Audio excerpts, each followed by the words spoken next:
Hello, नमस्कार दोस्तों। मेरा नाम राहुल सागर है और स्वागत है आप सभी का मेरी YouTube channel study with Rahul Sagar में। देखिए, एक बहुत ही अच्छी खबर बीएड वालों के लिए। जिस तरीके से अलग-अलग राज्य सरकार, अलग-अलग राजनीतिक पार्टियां जिस तरीके से बीएड का समर्थन कर रही हैं, वहां पर कहीं ना कहीं जो हमारी सत्ता पार्टी है बीजेपी, उसके कुछ लोग भी हमारे समर्थन में आ रहे हैं। तो चलिए दोस्तों, शुरू करते हैं आज के अपने वीडियो को और देखते हैं किस तरीके से बीएड के पक्ष में क्या क्या चीज़ें निकल करके आ रही हैं। और एक बहुत ही बड़ी अपडेट हिमाचल की राज्य सरकार से, जिसको मैं आपको आगे बताऊंगा, लास्ट में बताऊंगा। सबसे पहले हम देख लेते हैं कि किस तरीके से जो बीजेपी के कुछ कार्यकर्ता हैं जो अलग अलग निर्वाचन क्षेत्र से बिलोंग करते हैं, और वो किस तरीके से बीएड के समर्थन कर रहे हैं उसके बारे में हम बात करेंगे। तो चलिए दोस्तों, देख लेते हैं आगे। देखिए, सबसे पहले आप यहाँ पर चेहरा देख पा रहे होंगे। ये कुछ बीएड के संयुक्त मोर्चा बीएड हिंदुस्तान से जुड़े हुए कुछ लोग हैं जो बीएड के समर्थन रहे हैं। ठीक है, वो एक पत्र सौंप रहे हैं। और इन्होंने, ये कौन है, प्रवीण पटेल जी हैं। कहाँ से बिलोंग करते हैं ये विधायक हैं, फूलपुर कॉन्स्टिट्यूएंसी निर्वाचन क्षेत्र से। कहाँ के? उत्तर प्रदेश, प्रयागराज। ठीक है ना। तो इन्होंने भी ये जो बीजेपी के वो हैं, कौन निर्वाचन क्षेत्र है, मतलब विधायक जी हैं, इनके द्वारा मानव संसाधन विकास मंत्री जी को, मतलब कि जो हमारे डॉक्टर प्रधान है, डॉक्टर धर्मेंद्र प्रधान जी हैं, जो हमारे शिक्षा मंत्री हैं, उनको एक पत्र भेजा गया है। विषय क्या है इसका, आप सामने देख सकते हैं। आप ये देख सकते हैं सामने, बीएड अभ्यर्थियों को प्राथमिक शिक्षक पद के लिए पुनः योग्य करने हेतु प्रार्थना पत्र। देखिए, सादर अवगत कराना है कि संलग्न प्रार्थना पत्र संयुक्त बीएड मोर्चा हिंदुस्तान का है, जिसमें बीएड अभ्यर्थियों को प्राथमिक शिक्षक पद के लिए पुनः योग्य करने हेतु अनुरोध किया गया है। इसलिए उक्त प्रकरण को दृष्टिगत रखते हुए बीएड अभ्यर्थियों के हित में आवश्यक कार्रवाई करने का कष्ट करें।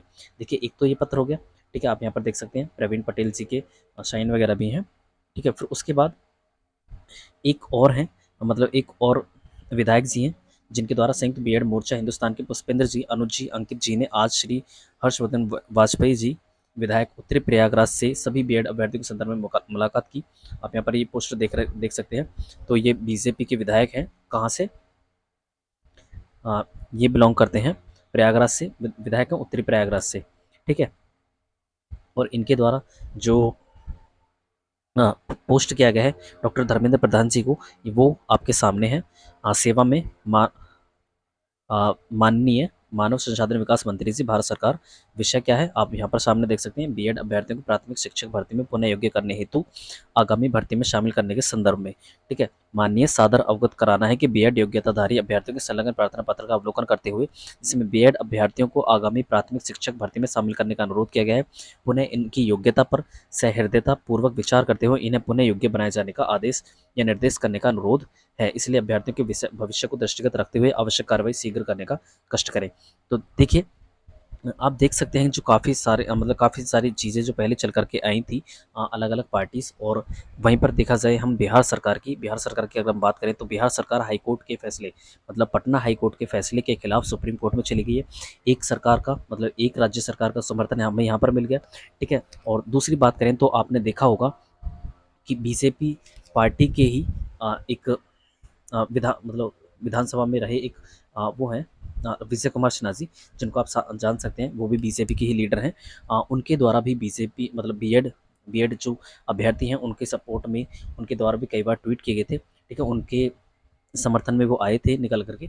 ठीक है, और बिहार सरकार आई है। और अब एक बात देखी जाए तो एक छत्तीसगढ़ सरकार थी, उसने भी बीएड के पक्ष में अपना समर्थन दिया। और जो बच्चे जिन्होंने एग्ज़ाम दिया था, उनकी सिलेक्शन करने के बाद उनको नियुक्ति पत्र भी सौंपा गया है बीएड वालों को।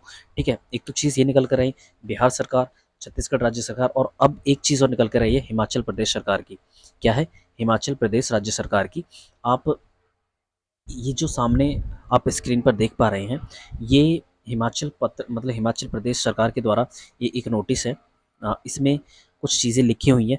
हालांकि इस नोटिस में मैं आपको बता देता हूँ, इसमें शॉर्ट चीज़ में क्या लिखा हुआ है कि जो लोग, मतलब जिन्होंने अब तक बीएड किया था, मतलब अब तक बीएड वाले क्या थे, वो हिमाचल टेट जो परीक्षा होती थी, जेबीटी प्लस बीएड वाले उसमें क्या होते थे, शामिल होते थे। बट अब क्या है, बीएड वाले अब उसमें शामिल नहीं होंगे। क्यों? क्योंकि इन्होंने कहा है कि जो एनसीटी 2018 का नोटिफिकेशन था, 28/6/2018 एक सेकेंड, 28/6/2018 का जो नोटिफिकेशन था एनसीटीई का, वो 11 अगस्त 2023 को किसने, सुप्रीम कोर्ट के द्वारा वो रद्द कर दिया गया। तो इसी फैसले को मानते हुए हम अब आगे क्या करेंगे, बीएड को शामिल नहीं करेंगे।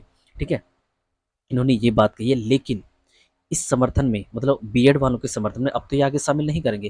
तो और यही मांग हमारी भी है कि आगे भले तुम शामिल करो ना करो, बट जो हमने पहले परीक्षा दे चुके हैं हम लोग, जितने भी नियुक्ति जितने भी सिलेक्शन प्रोसेस में हम शामिल हुए हैं, कम से कम हमें उनको तो हम मतलब हमें उनमें तो बैठने का मौका दीजिए ना। तो यही चीज़, इसी चीज़ को लेकर के जो हिमाचल सरकार है वो भी सामने आई है। आप सामने देख सकते हैं स्क्रीन पर, एक सेकंड, एक छोटा सा पेपर कट है ये, आप इसमें देखिए।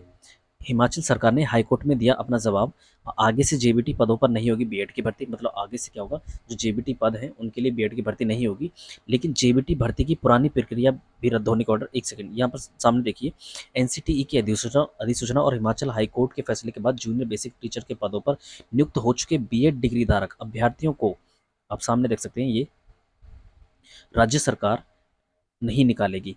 मतलब जो पहले बीएड के बेस पर सिलेक्शन पा चुके हैं उनको हिमाचल राज्य सरकार नौकरी से बर्खास्त नहीं करेगी।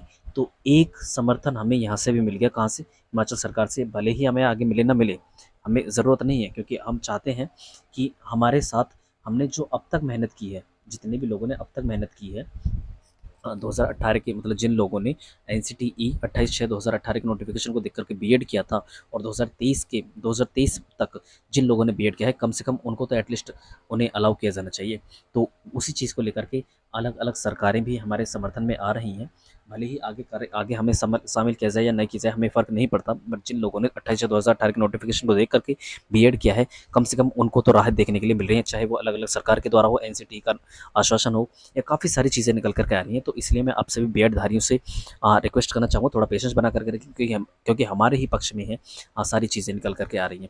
ठीक है, अब देखना यह होगा कि सुप्रीम कोर्ट इस पर क्या प्रतिक्रिया देती है। बिहार सरकार ने जो केस डाला है, मतलब और जो एसएलपी डाली है, उसके उसको लेकर के जो सुप्रीम कोर्ट है, जो माननीय सुप्रीम कोर्ट है, उसके द्वारा क्या रिएक्शन आता है निकल करके। ठीक है, तो क्या ऑर्डर आता है निकल करके, उसको हम देखते हैं। तो चलिए दोस्तों, इसी तरीके के अपडेट्स को लेकर के अगर आप इसी तरह के अपडेट्स देखना चाहते हो, हमारे चैनल को सब्सक्राइब कर सकते हैं और बेल आइकन को प्रेस कर सकते हैं, ताकि जो हमारी आने वाली वीडियो की अपडेट्स हैं उनको आप आसानी से देख सकें। तो चलिए दोस्तों, लेते हैं अब हम आपसे विदा। Thanks for watching.